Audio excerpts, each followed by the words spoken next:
Shalom. Rockets, firebombs, and tunnels along the border. Those images are what most of the world knows about the Gaza Strip. But what's it really like for Israelis to live along the border? Today, CBN's Scott Ross is taking you on a Gaza border reality tour. Eliyahu McLean lives and works in Israel along the border with Hamas-controlled Gaza Strip. So we are about 7 miles in this direction from the Gaza border. This is Moshav Yoshivia. You're in direct line of fire here. Yes. 3 weeks ago, during the Sabbath, I was just finishing prayers here, and I had just walked home at 10 a.m., and we hear red alert, Tseva Adom, from this siren. And well, as soon as we heard red alert, in our houses, we have to run to a safe room. Hamas launched nearly 700 rockets at southern Israel that weekend. How much time do you have? You basically have about 10 to 15 seconds. Seconds to run into the room that's called a safe room. Why do you choose to live in this sort of an environment with a family? First of all of Israel is under rocket threat. Yeah, but not like this. Many Israelis have discovered this part of the Holy Land is actually quality of life. A few rockets don't scare us, first of all. We have faith in God, that God is going to protect us. And this is sovereign Israel. McLean took me to his synagogue, showed me the Torah scrolls, and introduced me to his neighbors. When the situation is tense, he said they sing and dance.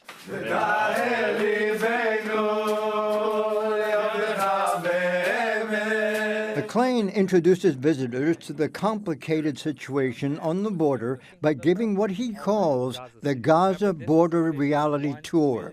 Visitors get a glimpse of the complexities of life on both sides of the border. And we're looking on the outskirts of the first third of Gaza Strip, looking in the direction of the Mediterranean.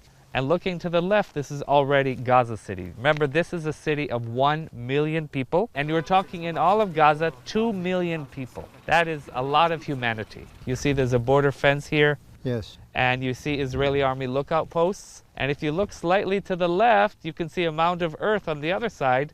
You can see a Hamas lookout post.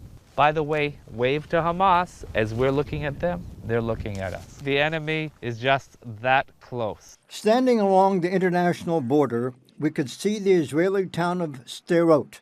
And just 45 miles up the coast is Israel's second largest city of Tel Aviv. On the map, McLean showed me the reality. The area in blue are what doesn't exist anymore. This were the Israeli communities, the settlements of Gush Katif.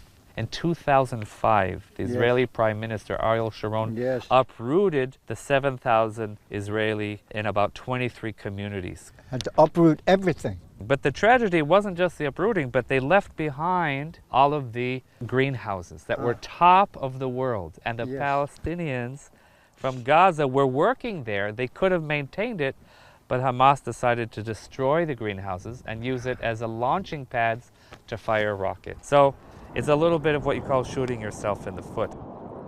Hamas did the same thing with electricity. One of the ironies is that in the 2014 Gaza war, Hamas was firing rockets to destroy that power station, which in fact supplies over 30% of the electricity to the same people that they live among. But McLean says just fighting the terrorists isn't enough. And you see the dilemma that Israel has these days. Even Hamas, as extreme radical Islamists as they are comparatively the moderates. If we topple them, who will replace them? The most recent border disruptions for more than a year include massive violent protests and fire kites or balloons. This is one of the kites that that was sent over the border from Gaza. You can see on the edge, it's a kerosene piece of cloth that they lit on fire. If you look closely, you see the Arabic writing. And this kite, the idea was that it would land in a field or a forest across the Israeli border and light things aflame. Does it work? We've lost hundreds of thousands of dollars of agricultural produce. Whoa. We've had thousands and tens of thousands of acres of national parkland totally burned to the ground. Sometimes it's in the form of balloons. And you know, it's very hard to tell children, you see balloons in the sky, you want to run after it, that there might be a warhead on the end of the balloon.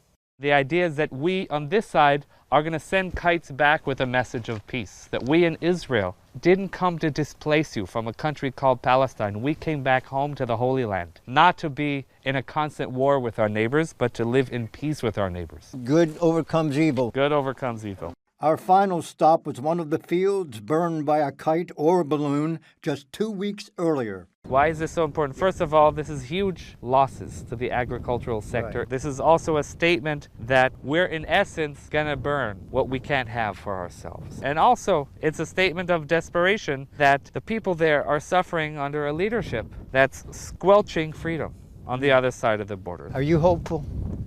Ultimately, out of the ashes comes a new life, a new spirit will emerge. Peace and love will prevail. Scott Ross for CBN along the Israeli-Gaza border.